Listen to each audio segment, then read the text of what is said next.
Suasana haru mewarnai penyambutan kepulangan 97 jemaah haji asal Kabupaten Lebong saat tiba sekembalinya dari Tanah Suci Mekah. Keharuan mulai tampak saat turunnya hujan yang bersamaan datangnya bus-bus penjemput jemaah haji berhenti di pelataran Masjid Agung Sultan Abdullah. Tak lama setelah itu, oleh petugas jemaah haji pun diarahkan masuk ke dalam Masjid Sultan Abdullah, mengingat jumlah masuknya waktu sholat maghrib, Senin 7 Juli 2024. Atas nama Pemkab Lebong yang dimonitori oleh Wakil Bupati Lebong, didampingi dengan Kasih Haji Kemenak Lebong dan Kepala MUI Lebong, beserta perwakilan pihak unsur Polri, TNI dapat ikut menyambut kepulangan jemaah haji. Wakil Bupati Lebong menyampaikan rasa terima kasihnya kepada seluruh pihak yang telah bekerja keras dalam mendukung dan memfasilitasi keberangkatan serta kepulangan jemaah haji, termasuk kepada panitia penyelenggara haji, petugas kesehatan dan keluarga jemaah dengan sabar menanti kepulangan anggota keluarga mereka.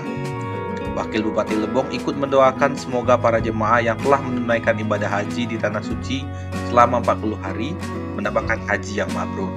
Ada rasa haru, penuh kebahagiaan dan rasa syukur atas kepulangan 97 jemaah haji asal Lebong dengan selamat dan sehat. Dari lokasi, tim liputan Lebong TV melaporkan.